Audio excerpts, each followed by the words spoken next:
Good morning, afternoon, evening, and welcome to block 7 of the Sixpenny Memories Sew Along. It's a very straightforward block. It's this one here. It's lovely. It's very simply made. It looks more complicated than it actually is. And what we're going to concentrate on is just a quarter of the block. And you just literally make 4 of them. So here's a quarter block here, and we've got 2 sizes again. So you have your 12-inch size and you have your 9-inch size. So the background is where my pink is here, the light pink. And for the background, you are going to need a total of, to do the whole block, 12 2.5-inch squares. This is for the 12-inch block. 12 2.5-inch squares.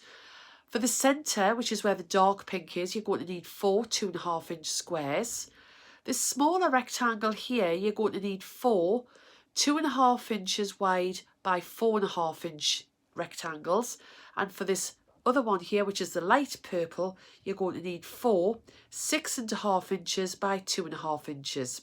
Now, if you've got spare layer cakes, jelly rolls, charm packs, this is the perfect block to use those up. If you want to do a 9-inch block, then for the background, which is where the light pink is, you're going to need a total of 12 2-inch squares. For the centre block, you're going to need 4 2-inch squares.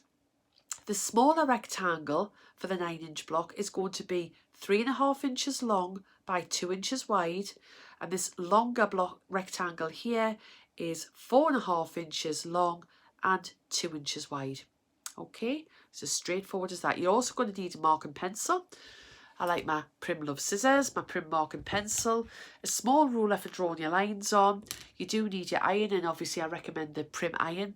And once again, I'm using the wool pressing mat, which is available on our website. It's www.six-penny.com. So the first thing we're going to do is we're going to draw some diagonal lines on the back of the squares. So here we go. You're going to have a diagonal line drawn on 2 of the background squares. We'll just pop those there like that.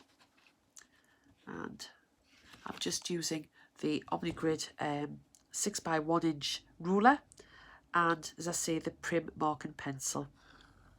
And if I use my rotating mat, just because the wool surface is a little bit soft. It's a New Zealand wool. We have 2 sizes of the wool mats, and we have a 17 by 12 inches, which is the one I'm using at the moment, and the other one is a 12-inch square, and they're both available. And don't forget, if you're going to make a purchase on the Sixpenny Memories or the six-penny.com website, then apply your club discount, sign up for that newsletter and apply a discount. Now, the important thing that we have to do here is get the orientation of these rectangles correct. And this is where things can go a little bit, not wrong, but it's a little bit more difficult. So let's show you here. And it's easier if I show you the original square. So, can you see, this is the small rectangle. This is where we want the diagonal line to go. And so therefore we need to get it.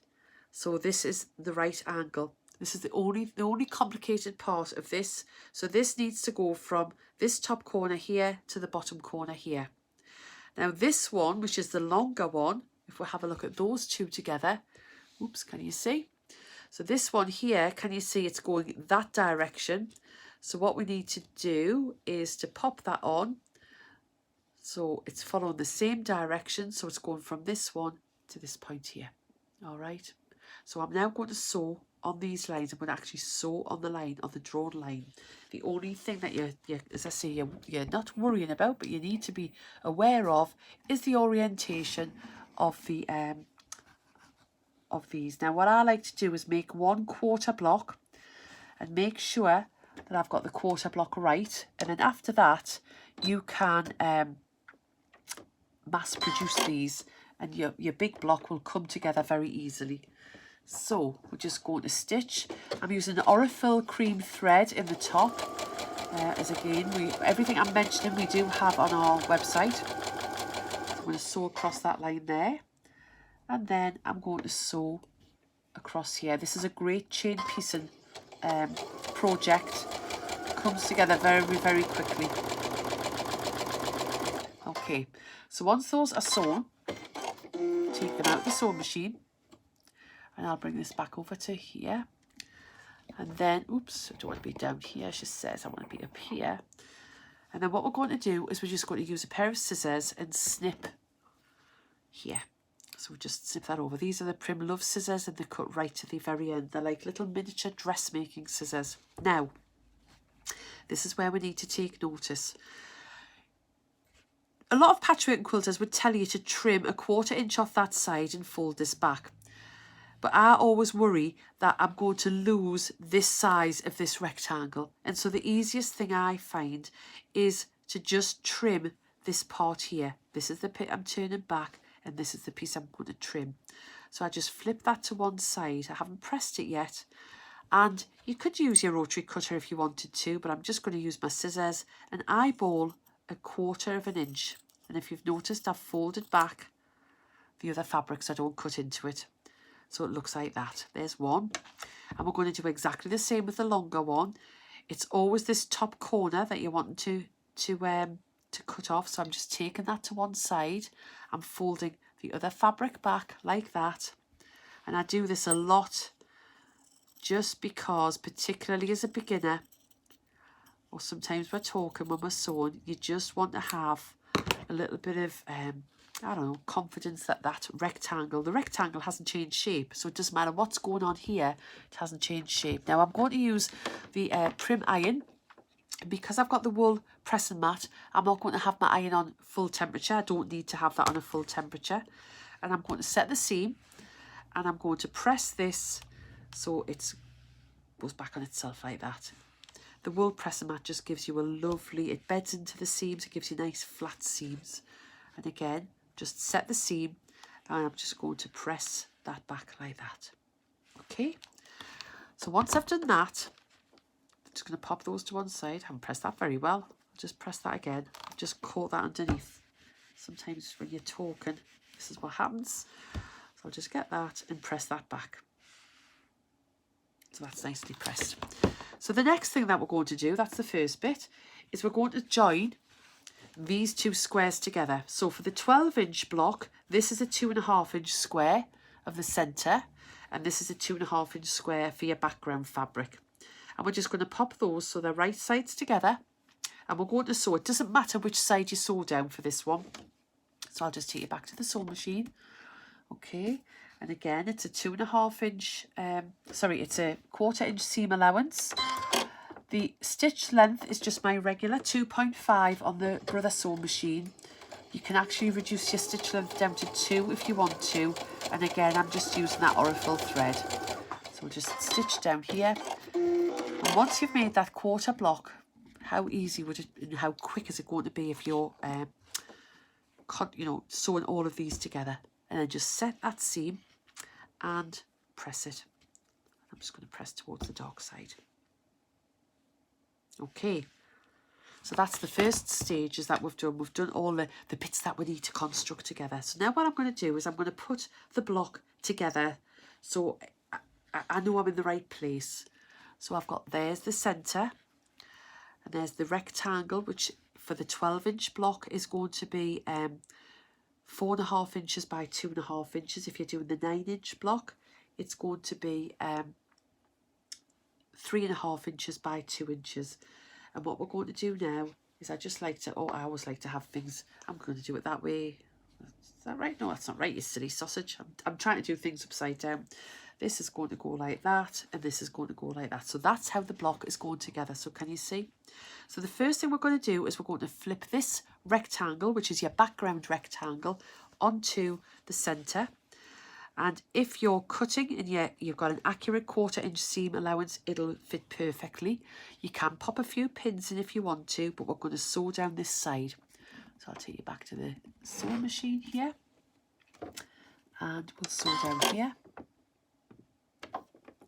Now, if anybody's missed any of the previous blocks, then you can catch up. Oh, I've done the usual. I didn't have my thread to the back, so I'll just quickly thread that at the top. as long as you can count up to 9 with this machine. Always make sure that the needle is in the highest position when you're using a needle threader on any machine. There you are. And the mistake I made was I didn't have the thread to the back there. So I'll just pop that in. And as I say, if you're chain piecing, if you're doing a lot of these, it'll come together. You could do all of these stages at the same time and your blocks will grow very quickly. This would make a lovely quilt, and what I've done is I can show you the finished block. I've alternated the blades on this one, alternated the colours. So now I've sewn down this here. I'll bring you back. So I'm going to flip that back. I always like to check, yes, I'm in the right place. So I'm going to set that seam now with the iron. And I'm going to press the seam open. Okay, so that's the next bit. Pop this back. Get rid of some of these threads. I don't need them. I always vouch that I'm going to trim my threads as I go. And sometimes I do, sometimes I don't. So now what I'm going to do is I'm going to flip this one onto this block here. So literally it's going to go along there. And if you want to pop a pin in, I usually pop a pin in at the end. Just because it's easy. So there, and we're going to sew down this line here. So take you back to the sewing machine. And we'll pop you through there like that. That's it. Sew down there. It's another 1/4 inch seam allowance. Oops, the pin's just got a little caught there.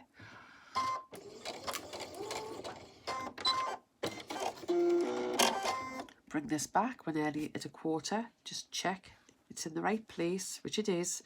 So once again, set that seam. Pop that open like that. And last but not least, we're going to flip this part onto this bit here.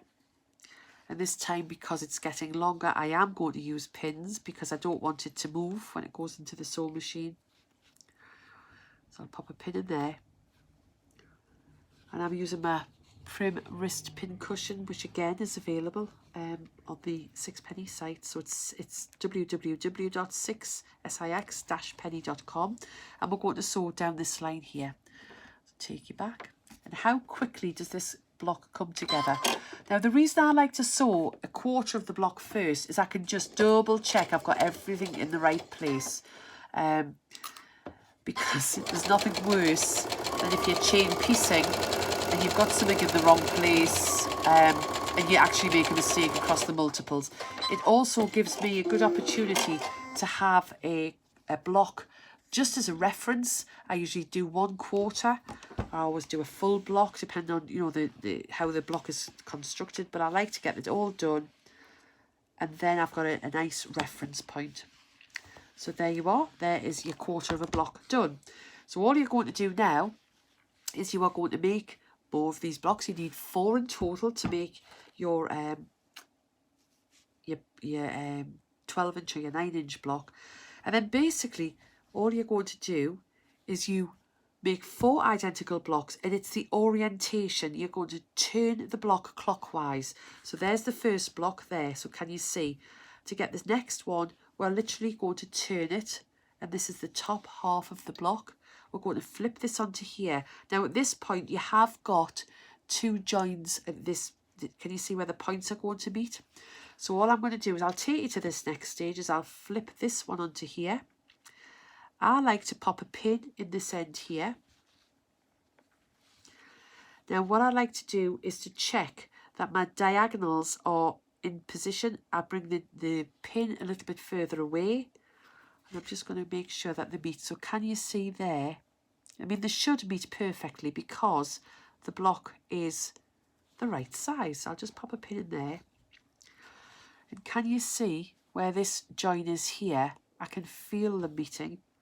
So I'm just going to make sure, yeah, everything's in position. Get everything right. Yeah, I'm happy with that. And I've got this pin further away, it's just anchoring it, and I'm now going to sew down this this long edge here. So I'll pop that onto there like that. And again, it's a 1/4 inch seam allowance. Now somebody emailed in and asked me about their seam allowance not being a perfect 1/4 inch. It doesn't matter. at the end of the day, as long as your seam allowance throughout that particular project that you're working with is the same. Where you will have difficulty sometimes is where things are cut mathematically, taking into account the seam allowance, and so you might be a smidgen out. Your block might be slightly bigger or it might be slightly smaller. Don't worry about that though. So what we've done now is we've joined these together. So can you see the points are meeting up there? Lovely. And all we're going to do is, once again, we're going to set the seam like that. Just set it and then flip it over and give it a press. So you're going to repeat that twice. So you'll have two exactly the same. And whilst I've got my blades slightly different because I intend to make a block here, once you've done the two, you do the other two for the bottom. And there you are. Now the quilt I'm actually going to do, I'm going to use some complete blocks in the quilt. And then I'm also going to join in half blocks for the border. So can you see it's starting to come together? And I've alternated. I was just having a bit play around here. So this one here has got my dark purple as this main one. And the alternative block that I'm going to do is the light purple is the large one. So my windmills will alternate between the dark and the light purple. So it's a very straightforward block to do. It's available in 9 inches and 12 inches. I do hope you've enjoyed the video. If you'd like to make more blocks, then please pop along to our YouTube channel. We have, we're now up to 7. Please like the channel and then you'll get notification as to when we are doing our next one.